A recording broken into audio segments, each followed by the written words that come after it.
Sampurasun pamiangsa, kumaha damang sadayana? Tah, dinten ieu sim kuring wending ati pisan, tiasa tepang deui sareng pamiarsa pikeun ngaguar hiji topik anu moal matak bosen. Urang bade medar kearifan lokal urang sorangan, khususna hiji babasan atawa idiom Sunda anu kacida populerna. Nyaeta bentik curug balas nunjuk. Ieu teh sanes mung ukur rarangken kecap biasanya, tapi merupakan enting kahirupan anu sering pisan karandapan ku urang sadayana, boh di lingkungan sakola, di tempat gawe, atau di masyarakat. Hayu orang pedar hiji carita pondok anu secara sampurna ngagambarkeun ieu babasan. Jadi, siapkeun perhatosanana, sabab ieu bakal rame pisan. Cing, urang ngobol blak-blakan sakedap.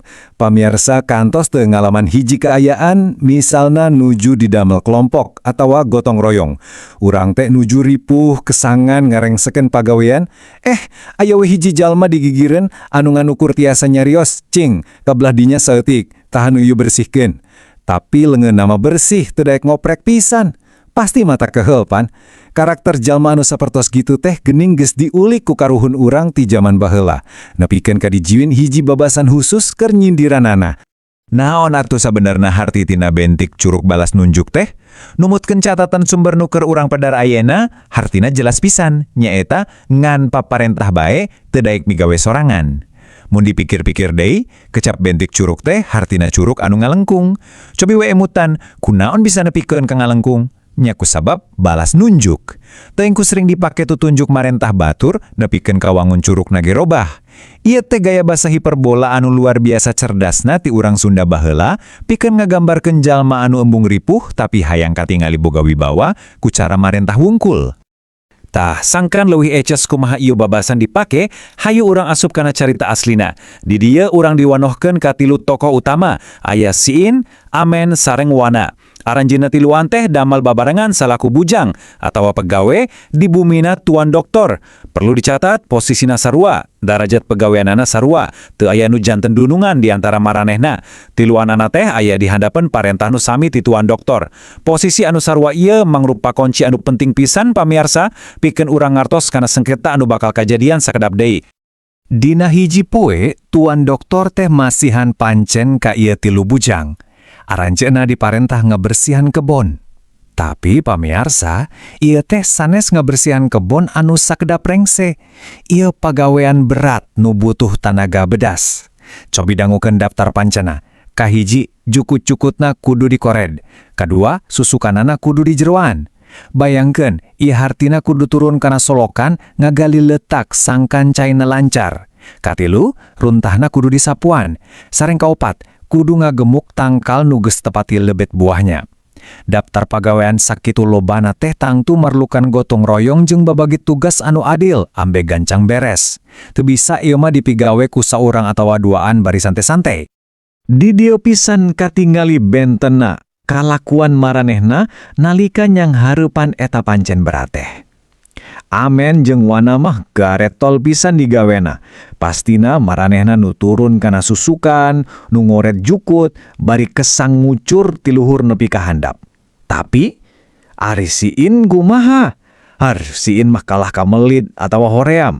Teu daek cape, manehna kalah milih ngiuhan dina handapeun tangkal kain nu tiis. Nu matak pika sebeleunana deui, bari ngiuhan teh manehna tanjak tunjuk menerkeun pagawean batur. Nu palebah dinya kurang bersih. Tah, runtah nu eta asupkeun kana wadah. Kitu meureun gaya si Siin teh, bari leungeunna nyelang. Ieu kontras kelakuan teh bener-bener ditembongkeun sangkan urang bisa ngarasakeun kakeheulna Amen jeung Wana. Nyatang tu bae atuh pamirsa, ningali kalakuan Siin anu sakitu ngajengkelkeunana, Amen jeung Wana teu ngeunaheun atina. Saha coba anu teu kesel, nuju panas-panasan awak kotor ku letak susukan, ari ningali batur nu pangkatna sarua ukur ongkang-ongkang kaki bari marentah dinu ieu, kaayaan ieu geus pasti nimbulkeun rasa kateuadilan. Pancen digawena sarua, bayaranana meureun sarua ti tuan doktor. Tapi nah Siin bet ngarasa boga hak leuwih keur marentah. Rasa teu ngeunaheun ati ieu terus numpuk sapanjang marenehna migawe eta tugas. Nepi ka akhirna emosina geus teu bisa ditahan deui. Tah, ieu bagian puncarna. Wana akhirna bea kasabaran, terus nyarios satariknya ka Siin, poknya teh kieu. Siin, Naha ari maneh ngan paparentah bae kapan sarua bujang. Ari bener namah lain kitu pada bae digawe montong bentik curug balas nunjuk. Wah, luar biasa pisan dia kalimah. Wana tengan ukur ambek tapi manehna make logika nu kuat. Manehna ngingetkeun posisi Siin yen manehna teh sarua bujang, teu aya hak pikeun marentah batur. Wana neukeunkeun pisan pentingna keadilan pada bae digawe. Sareng tangtuna ditutup ku kalimah anu janten judul urang dinten ieu. Montong bentik curug balas nunjuk. Ieu teh teguran anu nancep pisan, tepat sasaran tur pinuh ku kaarifan. Terus kumaha ta pengaruh eta teguran teh ka si Siin? Hasilna, Siin cicing henteu nembal. Pondok pisan ieu kalimah, tapi hartina jero pisan pamiarsa. Kunaon manehna cicing?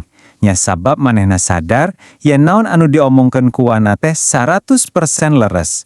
Manehna geus teu boga alesan atau pembelaan naon pikeun kalakuan melidna. Sikap cicingna Siin nembongkeun yen eta babasan geus sukses ngabongkar kasalahanana sarta mawa rasa erak kana dirina. Benar-benar skakmat. Hiji kalimah pondok tapi kacida efektifna pikeun ngeureunkeun jalma nu resep tutunjuk tapi embung prak digawena. Carita namah rengse nepi kadinya pamiarsa, tapi ajen inajennya bakal terus abadi. Janten, dina akhir ia pedaran, simkuring bade ngajak urang sadayana pikeun ngemut-ngemut. Engke, pami urang aya di pancen babarengan dina kahirupan, nah urang bakal jadi wana anu getol sarta wani nyarita mun aya nu teu adil, atanapi urang kalah milih jadi Siin anu ngan bisa bentek curug balas nunjuk.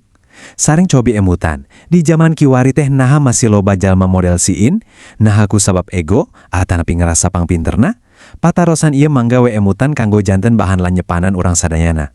Hatur nuhun parantos nyarengan simkuring medar kearifan Sunda dinten ieu, mugi ageng mangpaatna sareng tapangdai dina pedaran urang anu salajengna. Permias.